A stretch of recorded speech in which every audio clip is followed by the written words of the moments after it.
another method for learning. So it increases student retention. Another advantage to incorporating technology and creating that language for incorporating technology is it increases learning. I use Wimba, as I said before, and I use it live with students. They get on Wimba and they can IM me. If they have a video camera, I can see them. If they have a speaker, I can hear them. And they can ask me a question. I can be at home in my office if I want to do it on a Saturday, and they can be in their homes, wherever, and get to this live session and they can learn. I had a student, I was talking about the difference between self-concept and self-esteem, and it was a live session. I had 54 students, 54 online students attend this session. And a student said, I understand self-concept, but I'm still not understanding the difference in self-esteem. So I said, okay, let me find another way to put it. So I re-lectured using a different example, and all of a sudden the IMs were flying. Oh, thank you, Jane, for asking that question. Because you asked that question, now I understand because Ms. Egger explained it. So it increases student learning. It increases student retention. The technology that we use also increases the student respect for teacher. Back in 2003, over at TCU, Dr. Powers and I did research on student respect for teacher. And it was a quantitative analysis study. And one of the findings was that there is a really strong positive relationship between the student's perceptions of the respect for teacher with regards to the reports of teachers' competence and caring and character and the student's evaluation of the instructor.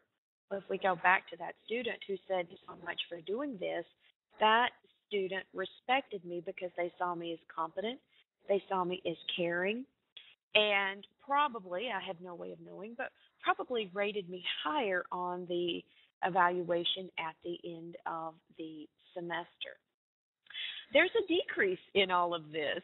There is an advantage. I receive decreased email and phone calls from students because I use the technology to support. I use the technology to answer the questions that I know are going to be asked, but that have not yet been asked. Or if there is a problem, I use technology, maybe a quick video to explain the problem, to explain the solution. They watch it. I don't get 100 emails and phone calls asking them to explain, asking me to explain over and over and over again.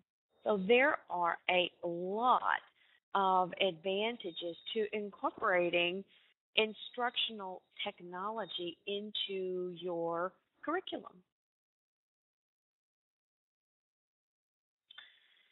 Today, what we have gone over briefly is a rationale for instructional technology.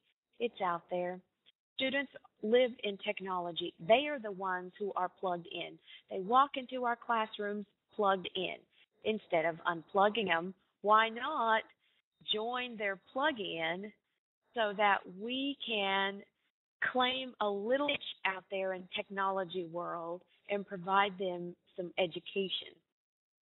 We also talked about instructional communication code switching, that it's important if your goal is to incorporate more and more technology, that you create language, that you understand the language of instructional technology so that you can communicate with your students.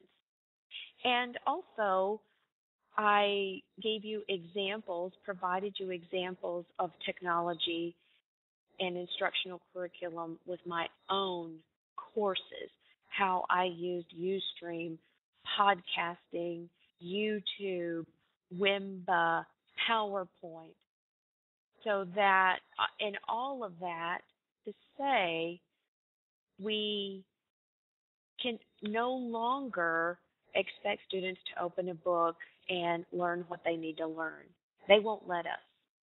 They go out into the internet and find education and find information and either complement what we're teaching, contradict what we're teaching, find gaps in our teaching. And we have to keep up with our clientele, our customers, our stakeholders. Those are the students. They're plugged in, so we should be plugged in. But we don't want to give ourselves a shock by plugging in the wrong plug. So I hope that you have enjoyed the presentation, and if you have any questions for me at all, I am happy to answer them. My Again, I'm from Tarrant County College District. You can probably Google me. I have permission to Google me at any time if you would like some pointers or additional information. Thank you very much, and I hope to see you at TCCTA.